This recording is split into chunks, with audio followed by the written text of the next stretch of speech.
I'm Katrina Dunbar. I was born in Otford in Kent in the UK on the 24th of October 1964.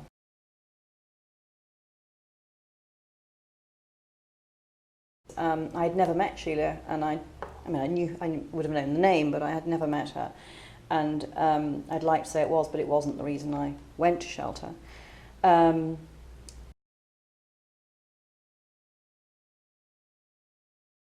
And on the first day I walked in and there was a woman sitting in a chair with her feet on the desk and chatting away to somebody.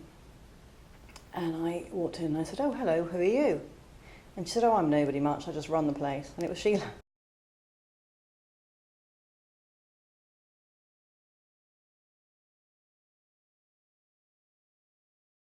She wasn't a very hierarchical person, Sheila. That was one of her great strengths, especially if you weren't. Maybe it wasn't great from a point of view of somebody who was a manager, but from some point of view of somebody who wasn't, it really made me feel more valued by her, that she used to kind of just go direct for, she either liked you or she didn't, and there was not much rationality to it sometimes.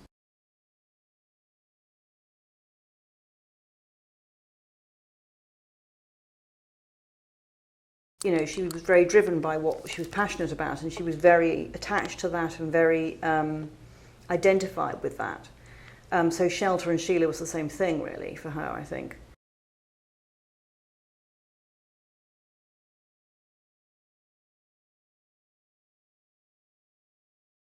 It was a good time to be working in the media world of a campaigning organisation like Shelter, because at that time we really were the main opposition to the then Tory government. It was just before the big Labour government got in for its sort of 10-year stint or whatever it was. And it was John Major was Prime Minister, and there was the famous moment, I remember, when the then housing minister tripped over a street homeless person on his way out of the opera, and I think he said something like, "Oh, homeless people are the people you trip over on their way out of the opera," or something, which now is completely unthinkable.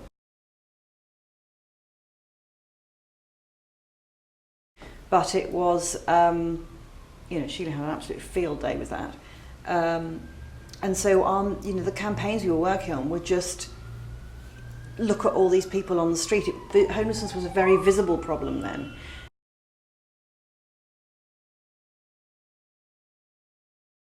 It was a long time before they closed down the Bullring under Waterloo, and that they kind of got rid of the very visible aspects of homelessness.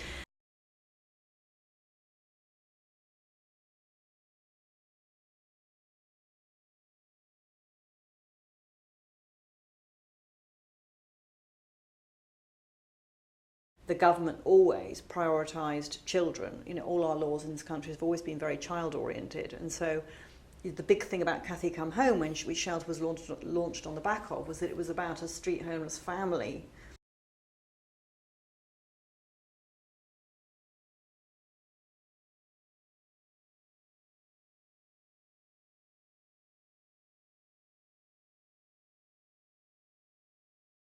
And the big laws that came on the back of that film, what they did was protect families.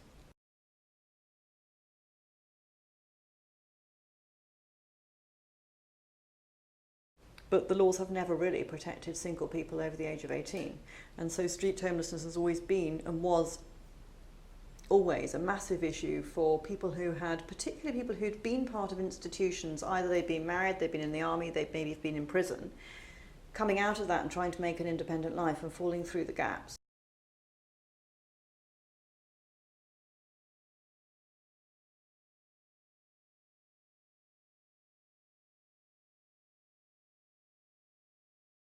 Was why a lot of people, particularly men, would end up on the streets.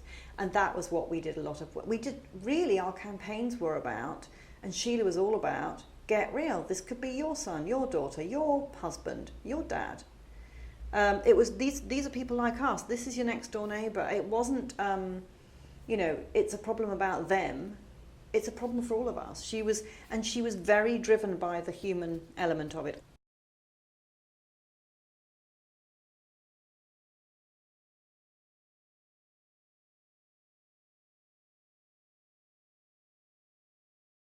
some government minister was talking about, it was when the Thames corridor, there was a lot of debate about how the Thames corridor could not be used to build more housing because there was some rare bird that was possibly going to be dehoused by it.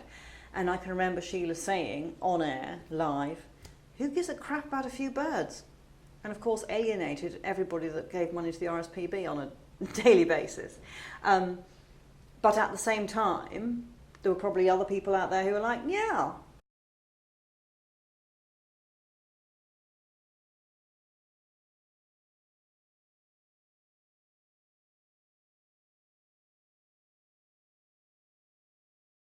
What it always came down to was the let's get human, let's be humane, let's house our people that can't house themselves.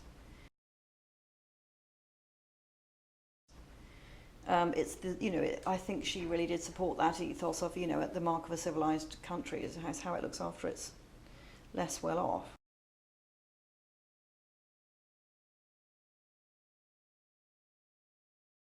She was media gold in that, A, she was a woman, and so she was always on things like Question Time and Any Question, all of those panel things where they have to have at least one token woman, and at that time there really weren't very many to choose from.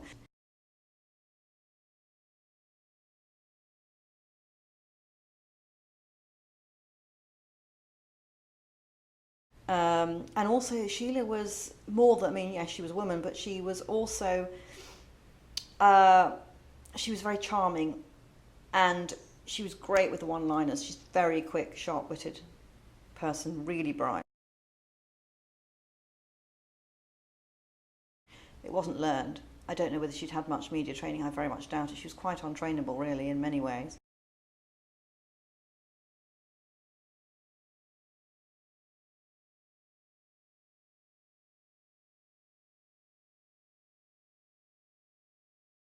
Tough journalists always really liked Sheila because they knew they'd get a good interview out of her. Nobody likes interviewing boring people, do they? And so she didn't kind of blunder about like a bull in a china shop at all. As I said, sometimes she would say things you really wish she hadn't to the entire nation. But more often than not, that would end up going in her favour, actually.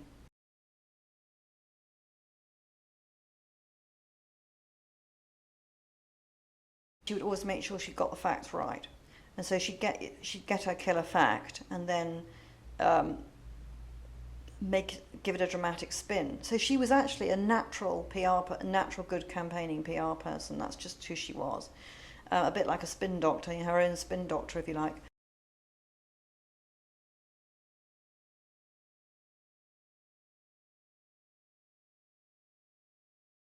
She really got that actually there's no point in being a tub-thumping campaigning organisation. You need to have clout and you need to be respectable.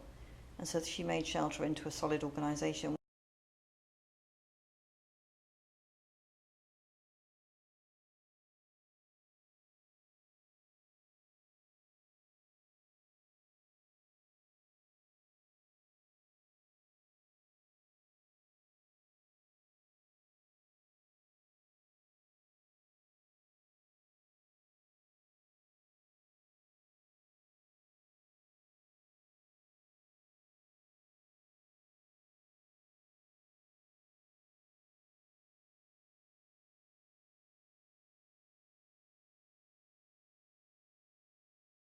Head of press at Shelter, there wasn't Facebook, there wasn't social media at all, there was nothing. I'm not sure if the internet had even been invented, maybe it had, the computers had vaguely been invented, but certainly there was, I imagine all of these big campaigning organisations do a lot of stuff via social media now. Well, there was none of that. In fact, there was nothing very public. We used to have press calls or we'd have events to launch reports, that sort of thing. That's what we mostly did with campaigns. Our campaigning style was actually a lot through producing a hard-hitting report which would catch the headlines, and so Sheila would always want to get the Today programme. That was her definition of success, was, are we on the Today programme?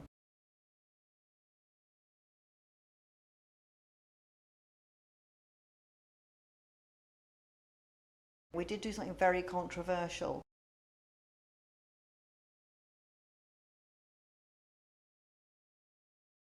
An advertising agency worked with us. They were giving us their time for free, and they they did a spoof on, there was a very well-known at the time advert for Bacardi, I think it was, which was a woman walking through a scene in the Caribbean. And they took this advert and they turned it into a scene around homelessness. And it was very powerful, but quite uncomfortable. And so quite a lot of people in the organisation were very upset by it. But actually, because of, because Sheila could see how powerful it was, she was just like, we're doing it. We're going to go with it. And we're going to take the risk.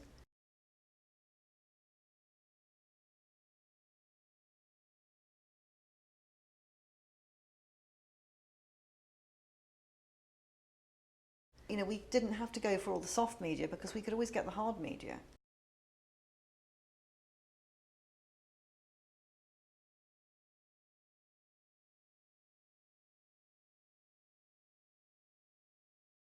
One of the things Sheila set up while she was at shelter was something called Nightline, which was a phone line, an internet, a free phone line for people to ring if they needed a bed for the night, and we would get people into hostels and stuff, and that was something that Sheila developed. So that was like a real on-the-ground practical piece of help. So she wasn't all just about campaigning, she wanted actual nuts and bolts change.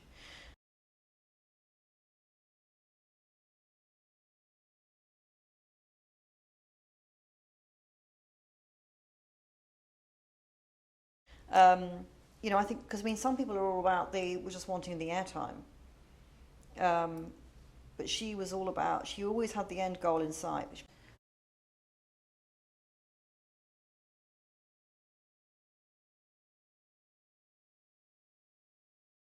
She would risk the fundraising side of it to maintain the integrity of the campaigning side of it, and that I think is what sets her apart from a lot of directors of organisations. I don't know how, what I don't know is whether her style would have continued to be as successful once the nature of politics changed a bit and the government changed. I mean, in fact, she was equally, she was very successful in her role in the Consumers Association. Of course, by that point she was working under the new style of government.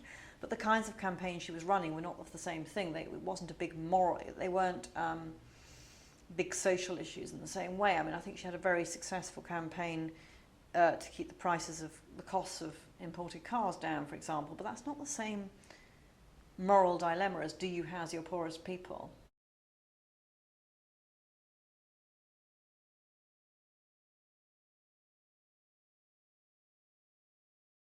She hated unfairness, and which is what took her to shelter, probably what took her into the trade unions, what took her to shelter, and then she could use that same part of herself in the Consumer Association, because in those days, which was all about exposing the fraudsters, I guess.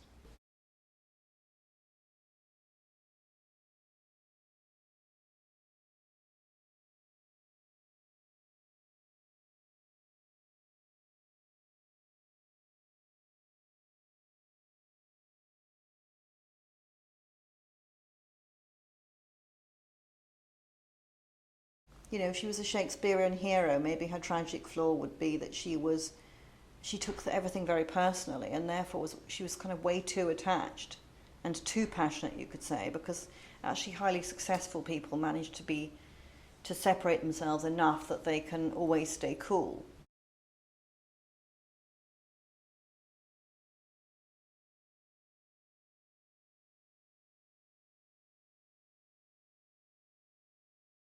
Whereas she just used to occasionally, she would just lose it because she cared so much.